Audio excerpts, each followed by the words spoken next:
terus mengalami peningkatan, sehingga tidak benar kalau testing itu angkanya turun. Saya ulangi, testing itu rata-rata sekarang di sekitaran 175.000.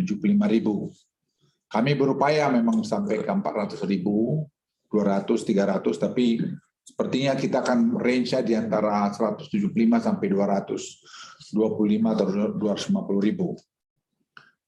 Syarat minimum cakupan vaksinasi lansia untuk penurunan level PPKM dari 3 ke 2 dan 2 ke 1 yang diberlakukan sejak 13 September 2021 mampu meningkatkan kecepatan vaksinasi lansia di Jawa Bali secara signifikan. Dan ini nanti yang sebenarnya levelnya itu berubah, sangat dipengaruhi sekarang oleh vaksinasi khususnya untuk lansia. Dalam penerapan PPKM level selama 2 minggu ke depan, masih terdapat 20 kabupaten kota yang bertahan di level 2, yang didominasi oleh Semarang Raya dan Solo Raya. Solo Raya sekarang masuk level 2. Dan untuk turun dari level 2 ke level 3, itu bertambah dari 84 kabupaten kota menjadi 107 kabupaten kota karena mereka belum mampu, ya saya ulangi, belum mampu meningkatkan jumlah capaian vaksinasi. Jadi capaian vaksinasi yang kita tambahkan jadi kriteria minggu lalu itu belum tercapai sehingga mereka turun level. Selain itu, aglomerasi Solo Raya turun ke level 2. Aglomerasi Jabodetabek belum turun karena ada di Kabupaten Bogor, Bogor apa tadi? Bandung. Kabupaten Bandung. Yang di Jabodetabek. Kabupaten Bandung, ada 3 kabupaten tadi. Kabupaten Tangerang dan Bekasi. Ini masih kekurangan vaksinasi level 3, sehingga kami akan melakukan task force untuk ini. Jadi ada 2 juta vaksin yang akan kita suntikkan dalam waktu minggu-minggu ke depan. Setelah ini akan kita matangkan mengenai pelaksananya. Khusus juga Magelang, Bandung Raya, Malang Raya, Surabaya turun secara WHO seperti saya singgung tadi, namun capaian vaksinasi belum mencapai target, sehingga tetap di level 3. Dan terdapat 3 kabupaten kota non-aglomerasi yang dapat turun ke level 2, yaitu Kota Cirebon, Kota Banjar, dan Madiun. Pemerintah akan melakukan uji coba pemberlakuan PPKM level 1, new normal, di Kota Blitar. Implementasi uji coba PPKM level 1 diberlakukan karena telah memenuhi syarat indikator WHO dan target cakupan vaksinasi dosis 1 sebesar 70% dan dosis 1 lansia sebesar 60%. Penerapan PPKM level 1 akan mendekati aktivitas kehidupan masyarakat yang normal. Untuk mengimbangi tersebut, tindakan surveillance, testing, tracing, dan peningkatan disiplin protokol kesehatan. Dan kami sudah membentuk task force juga yang terdiri pakar-pakar dan ahli-ahli dalam bidangnya untuk nanti tinggal berapa waktu di Blitar untuk memonitor. Kalau ini nanti berhasil, kita akan kembangkan ke kota-kota yang dapat masuk kepada level 1. Pemerintah akan melakukan pengawasan ketat seperti saya singgung tadi dengan memonitor seluruh kegiatan aktivitas masyarakat di wilayah Kota Blitar agar dapat kita merespons bila ada hal-hal yang dianggap menjadi darurat sehingga tidak menjadi berkembang dengan liar. Teman-teman media dan seluruh masyarakat Indonesia, perlu saya jelaskan dengan penanganan pengendalian pandemi yang cukup baik ini, kita berhasil mendorong peningkatan kinerja industri manufaktur yang cepat juga. PMI Manufaktur Indonesia kembali mengalami ekspansi lebih cepat, saya ulangi lebih cepat dari masa PSBB. Dan kinerja PMI Indonesia juga menjadi salah satu yang terbaik di ASEAN. Saya ulangi, kinerja PMI Indonesia menjadi salah satu yang terbaik di ASEAN. Terkendalinya pandemi COVID-19 juga mendorong pemulihan ekonomi konsumsi dengan cepat. Saya ulangi, pemulihan konsumsi yang cepat.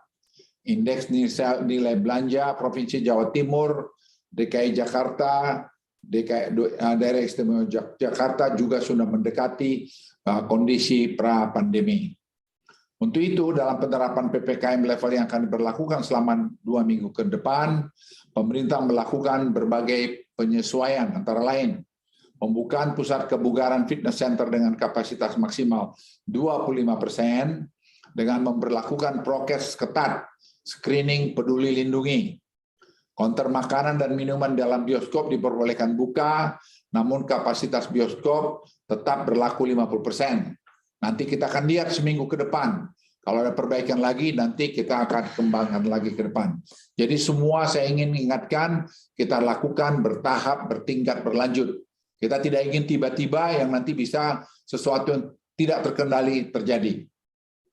Bandara Ngurah Rai Bali akan dibuka untuk internasional pada tanggal 14 Oktober 2021.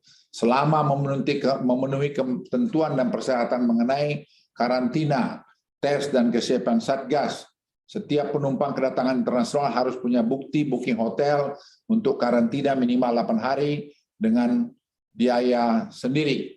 Negara-negara yang kita buka nanti terdiri dari beberapa negara seperti Korea Selatan, Tiongkok, Jepang, Abu Dhabi, Dubai, kemudian juga New Zealand.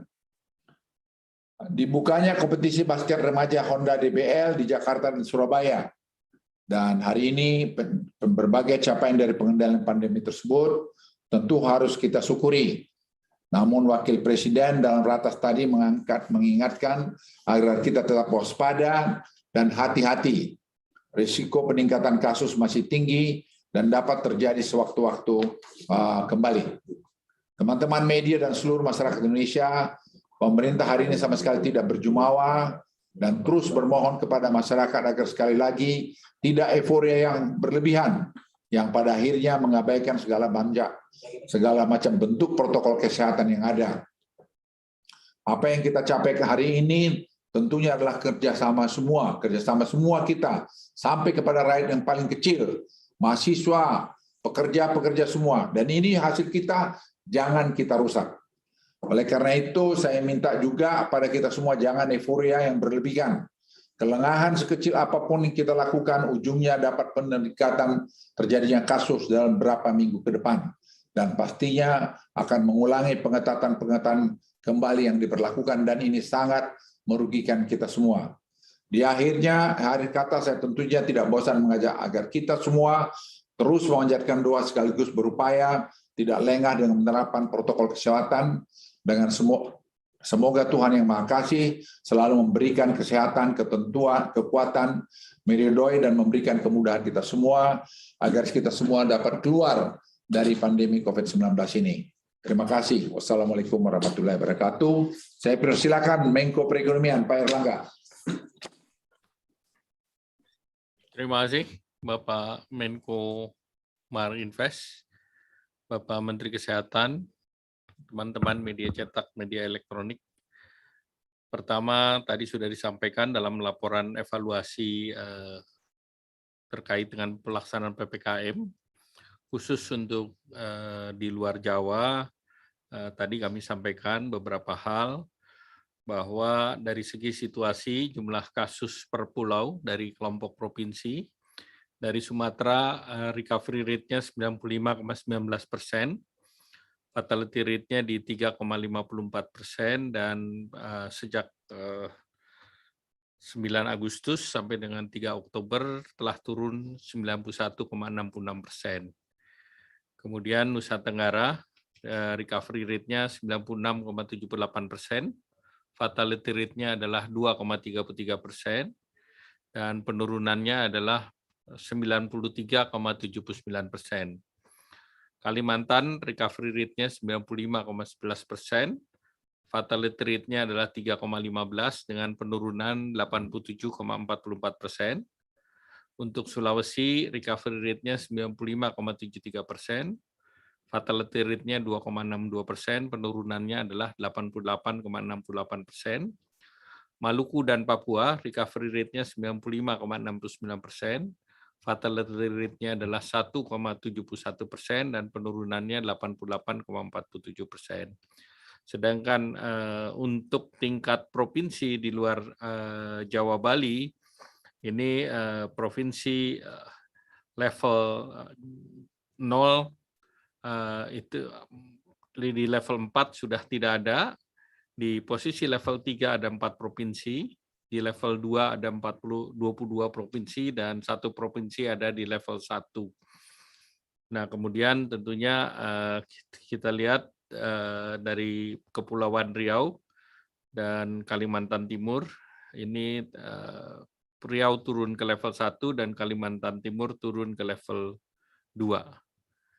Nah, selanjutnya dari indikator 10 kabupaten kota yang diterapkan level 4 di luar Jawa Bali dalam 2 minggu kemarin, 21 sampai dengan 4 Oktober, yang terjadi kenaikan level adalah di Banjarmasin, di kota Banjarmasin, kemudian 7 kabupaten kota turun levelnya dan 2 tetap levelnya. Yang kenaikan positivity rate adalah Padang, Kota Banjarmasin, dan Balikpapan. Dan target pemeriksaan tercapai di 7 kabupaten kota. 3 kabupaten kota yang tidak mencapai adalah Aceh Tamiang, Pidi, dan Bulungan.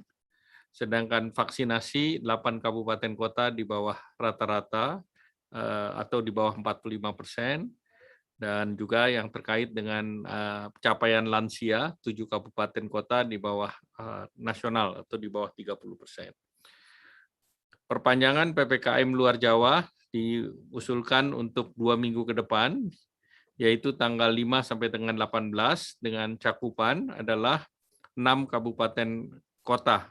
Sebelumnya adalah 10 kabupaten kota, yaitu kabupaten kota yang salah satu levelnya masih belum mencapai target yang ditentukan, atau testingnya masih relatif terbatas, atau ada sedikit kenaikan positivity rate, walaupun level-level tersebut seluruhnya sudah lebih rendah dari level yang ada. Oleh karena itu, kita tetap menetapkan bahwa 6 kabupaten kota tersebut tetap diberlakukan di level 4, yaitu di Kabupaten Pidi, Kabupaten Bangka, Kota Padang, Kota Banjarmasin, Kabupaten Bulungan, dan Kota Tarakan. Sedangkan di PPKM level 3 pada 44 kabupaten kota, ini perbaikan dari sebelumnya ada 108, dan PPKM level 2 meningkat 292 kabupaten kota dari 249 sebelumnya. Kemudian untuk PPKM level 1 ada di 44 kabupaten kota, sebelumnya di 18 kabupaten kota. Terkait dengan jenis pembatasan kegiatan masyarakat, di periode 5 sampai dengan 18 Oktober tetap sama dengan PPKM periode sebelumnya, dan pengendalian terhadap pembelajaran tatap muka sesuai dengan SKB Menteri Kemendikbud, Ristek, dan KL terkait. Terkait dengan update program pemulihan ekonomi nasional, realisasi sampai 1 Oktober adalah 55,3% atau 411,7 triliun dari pagu 744,7 triliun. Klaster kesehatan itu adalah 48,4% atau 104 triliun. Perlinsos itu adalah 62,9% atau 117,3 triliun. Kemudian program prioritas 53% atau 62,5 triliun. Dukungan UMKM 68,43 triliun atau 42%, dan klaster insentif usaha 59,4 atau 94%. Kemudian kita lihat dari segi kesehatan, itu sebesar 104,1 triliun, baik itu untuk diagnostik, terapeutik, dan vaksinasi. Sedangkan perlindungan sosial adalah 117,3, adalah program PKH 20,72 triliun atau 73,2%. Kartu sembako 29,21 triliun atau 58%. PLT desa sudah mengalami kenaikan, yaitu 14,94 triliun atau 51,9%, dan bantuan subsidi upah itu 5,07 triliun atau 57,7%. Demikian Terima kasih. Kami kembalikan kepada Pak Menko Marinvest. Terima kasih Pak Airlangga, Pak Ketum. Saya persilakan Menteri Kesehatan. Terima kasih Pak Menko Luhut, Pak Menko Airlangga, rekan-rekan media. Assalamualaikum warahmatullahi wabarakatuh. Kami ingin menyampaikan yang pertama bahwa untuk bisa mengatasi pandemi ini dan dalam mengawal proses yang menjadi endemi nanti, ada 4 hal yang selalu harus kita perhatikan. Yang pertama adalah implementasi protokol kesehatan atau 3M yang disiplin. Kedua adalah implementasi dari surveillance atau 3T juga yang disiplin. Ketiga, implementasi dari vaksinasi yang cepat dan menyeluruh, serta yang keempat, persiapan dari rumah sakit kita. Karena kondisinya sudah membaik, saya ingin update singkat mengenai ketiga hal yang sifatnya preventif, yang sifatnya di sisi hulu, yaitu protokol kesehatan, kemudian surveillance, dan juga vaksinasi. Dari sisi protokol kesehatan, kami mengawal terus proses pendidikan tatap muka, karena kami juga percaya bahwa seluruh murid-murid di Indonesia ini harus belajar secepat mungkin agar kita tidak kehilangan kesempatan untuk mereka meningkatkan pengetahuan mereka langsung dengan guru-guru mereka. Untuk itu perlu dikawal dengan metode surveillance dan protokol kesehatan yang baik. Kami sudah menyusun metode active surveillance untuk sekolah-sekolah yang melakukan tatap muka dengan prinsip 10% dari sekolah yang tatap muka di satu kabupaten kota akan kita lakukan active atau random surveillance. Dari situ kemudian kita bagi secara proporsi ke kecamatan-kecamatan yang ada di kabupaten kota tersebut. Yang ketiga, kemudian kita ambil 30 sampel untuk murid dan 3 sampel untuk guru. Dan hasil yang sudah kita lakukan minggu lalu dengan Jakarta, memang kita temui masih adanya positivity rate dari pelajar-pelajar yang ada di sekolah-sekolah di Jakarta. Nah, kami sudah menentukan kalau misalnya positivity rate dari satu sekolah itu di atas 5%, maka sekolahnya kita minta tutup dulu selama 2 minggu, sambil kita perbaiki protokol kesehatannya, kemudian kita mulai lagi sekolahnya. Kalau positivity rate-nya antara 1-5%, kita minta satu kelas yang ada positif itu di karantina dulu, sedangkan yang lainnya bisa tetap belajar, tatap muka.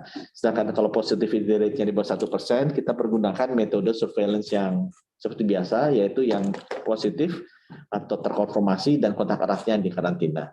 Diharapkan dengan menjalankan disiplin seperti ini, kita bisa mengidentifikasi atau mensurvei secara dini kalau ada pelajar-pelajar kita yang positif, dan tidak perlu menunggu sampai itu menjadi besar sehingga harus menutup seluruh kota.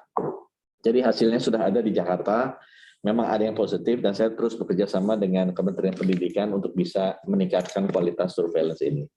Kita juga di sisi surveillance juga terus memonitor adanya varian-varian baru, baik itu varian Mu maupun Lambda, termasuk juga varian-varian mutasi Delta yang ada di Indonesia. Dan memang sudah terjadi beberapa mutasi juga dari Delta ini di seluruh dunia, dan itu yang kita monitor secara ketat untuk memastikan kita siap dan tidak terlambat kalau ada masuknya mutasi-mutasi baru ini ke Indonesia. Yang sekarang kita jaga dengan cukup ketat di semua perbatasan kita. Dari sisi vaksinasi, kami laporkan bahwa per hari ini sudah 94 juta orang Indonesia yang divaksinasi dosis pertama. Indonesia ada di ranking kelima dunia, kita naik satu tingkat karena menyusul Jepang yang ada di kisaran 80-an juta orang. Ya, suntiknya sudah 148 juta, ranking ke-6 dunia, dan kita juga sudah melampaui 2 juta suntikan per hari di bulan September ini.